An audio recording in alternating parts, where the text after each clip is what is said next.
membaca Al-Quran bagai jeruk, baunya harum dan rasanya enak. Perumpamaan orang mukmin yang tidak membaca Al-Quran bagai kurma, tidak harum namun rasanya manis. Perumpamaan orang munafik yang tidak membaca Al-Quran bagai buah hanzalah atau sejenis buah yang pahit, tidak berbau dan rasanya pahit. Perumpamaan orang munafik yang membaca Al-Quran bagai bunga, baunya harum tetapi rasanya pahit. Hadis riwayat Bukhari, Muslim, Nasai dan Ibnu Majah. Faedah, maksud hadis di atas menunjukkan perbandingan antara sesuatu yang tidak tampak dengan yang nampak, sehingga lebih mudah dibedakan antara keadaan orang yang membaca Al-Quran dengan yang tidak membacanya. Padahal jelas sekali bahwa kemanisan dan keharuman Al-Quran tidak bisa disamakan dengan jeruk dan kurma. Akan tetapi banyak rahasia di balik permisalan di atas yang menunjukkan keluasan ilmu nubuwah. Misalnya, jeruk mengharumkan mulut, menguatkan pencernaan, membersihkan lambung dan sebagainya. Semua manfaat itu secara khusus juga dihasilkan melalui membaca Al-Quran, yaitu mewangikan mulut, membersihkan batin dan menguatkan keruhanian. Salah satu keistimewaan buah jeruk lainnya adalah jin tidak dapat memasuki rumah yang di dalamnya terdapat jeruk. Jika hal itu benar, ini merupakan suatu keserupaan khusus pada Al-Quran. Saya mendengar dari beberapa dokter ahli yang menyatakan bahwa jeruk dapat menguatkan daya ingat. Menurut riwayat Sayyidina Ali radhiyallahu anhu dalam kitab Al-Ihya disebutkan bahwa 3 hal yang dapat menguatkan daya ingat, yaitu bersiwak, puasa, dan membaca Al-Quran. Pada penutup hadis di atas, dalam riwayat Imam Abu Daud rahmatullahi alaihi disebutkan bahwa sahabat yang baik seperti penjual minyak kasturi, meskipun tidak mendapatkan kasturi, jika seseorang berdekatan dengannya akan mendapatkan wanginya.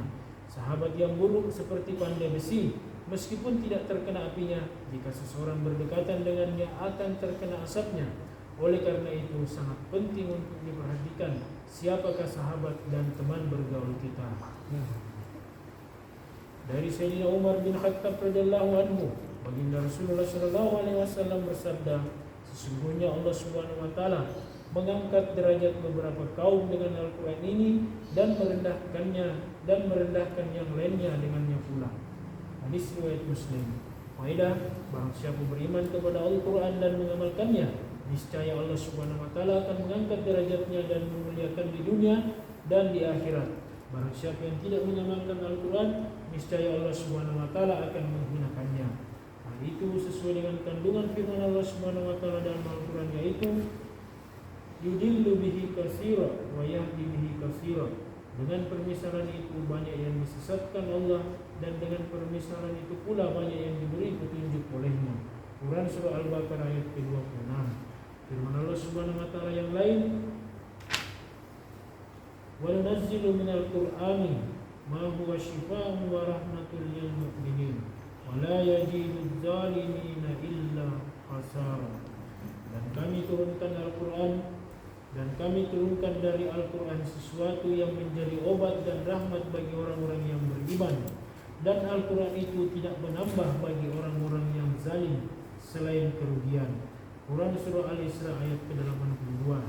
Baginda Rasulullah sallallahu alaihi wasallam bersabda, akan muncul kori-kori munafik dari kalangan umat ini. Dalam kitab Al-Ihya disebutkan tentang keterangan mengenai keterangan sebagian ulama, ada seseorang yang ketika ia mulai membaca Al-Quran, maka malaikat mulai memohonkan rahmat untuknya, dan mereka akan terus berdoa untuknya sampai ia selesai membaca Al-Quran.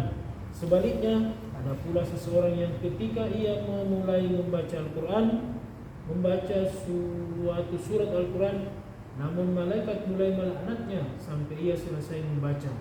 Menurut sebagian ulama, terkadang seseorang membaca Al-Quran tetapi tanpa disadari ia telah memohon laknat untuk dirinya sendiri terus menerus.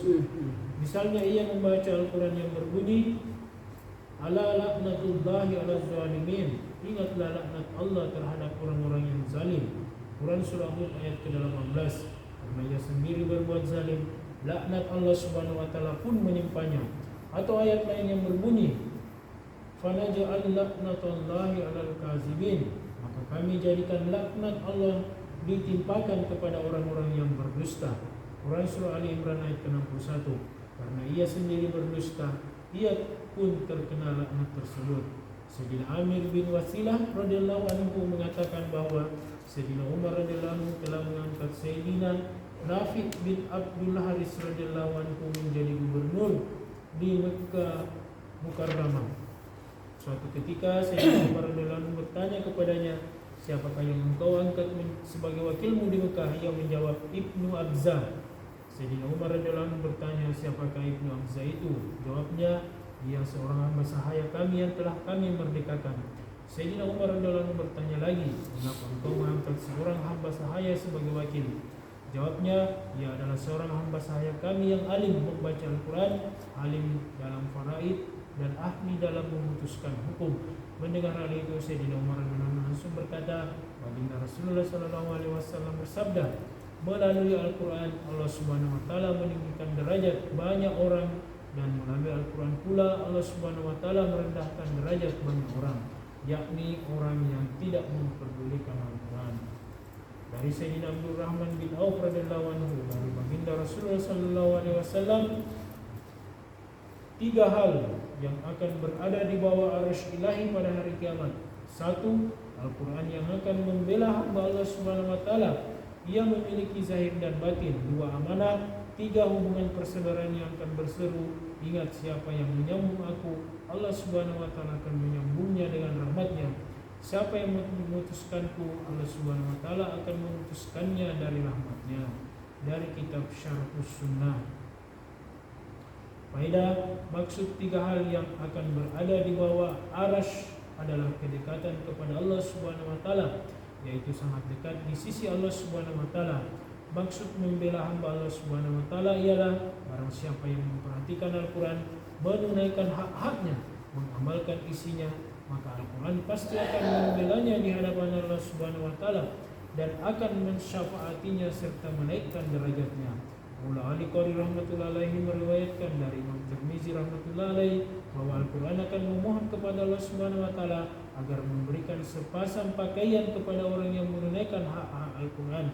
Maka Allah Subhanahu Wa Taala memberinya mahkota kemuliaan.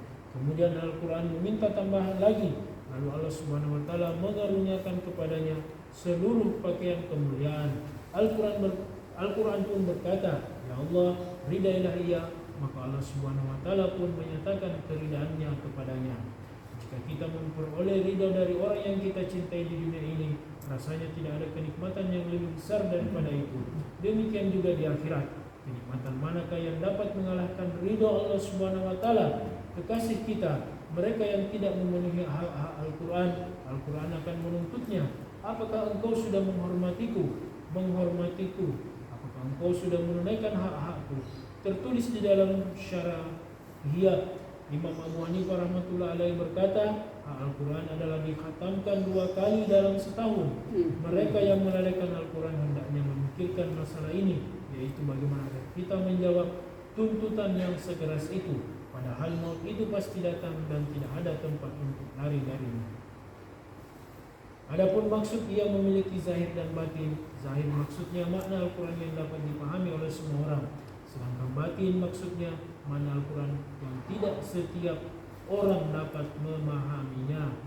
Dalam hal ini baginda Rasulullah SAW bersabda, barang siapa menafsirkan Al-Quran dengan pendapatnya sendiri, maka ia telah melakukan kesalahan meskipun pendapatnya itu benar. Sebagian ulama mengemukakan bahwa maksud zahir Al-Quran adalah lafaz-lafaz Al-Quran yang dapat dibaca oleh semua orang, sedangkan batin Al-Quran adalah makna dan maksud yang terkandung dalam Al-Quran yang dapat dipahami sesuai dengan tingkat kemampuan masing-masing.